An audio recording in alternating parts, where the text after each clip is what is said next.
சரித்திரத்தில் மு.க. ஸ்டாலின் அவர்கள் இடம்பெறுவார்கள்னு சொல்ற அளவுக்கு வந்துட்டார்ல.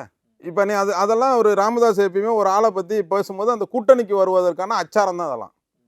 அதனால அவர் அவருடைய ஸ்ட்ராட்டஜி. ஆமா கூட இருந்து இதெல்லாம் நோட் பண்ணனால சொல்றேன். ஆமா அதனால சொல்றேன். அவருடைய ஸ்பீச் இருக்குல்ல, அந்த ஸ்பீச்சிலே கூட இருப்போமா வேணாமான்றது அவருக்கு வரும். அப்ப அவருக்கு திமுக பக்கம் போகணுங்கிற விருப்பம் இருக்கு. 100% ஏன் சார்? அவர் பேட்டியிலே முதல் பேட்டியிலே என்ன சொன்னாரு?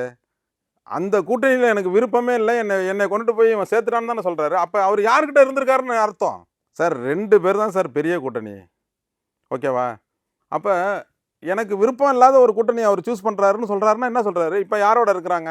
அதிமுக கூட்டணி, பிஜேபி, பாமக இருக்கு. அப்படிதானே இப்ப அதாவது இன்னும் அறிவிக்காம இவர் இருக்காங்க. இவர் பிஜேபின்னும் போது பிஜேபி அங்க போகும்போது இவர் அங்கதான் போகணும் அன்புமணியை பொறுத்த வரைக்கும். அப்ப அதை விரும்பலன்னு சொன்னாருன்னா எங்க இருக்கிறாருன்னு அர்த்தம்? ஒரு பக்கம் அதிமுக விஜயோட அவர் கண்டிப்பா போக மாட்டாரு. அன்புமணி போனாலும் போவார் ஒழிஞ்சு இவர் ஏஜி சொல்றேன், ஏஜை வச்சு அவரை தலைமையை ஏற்றுக்கிட்டு ராமதாஸ் போறதுக்கு வாய்ப்பு கிடையாது.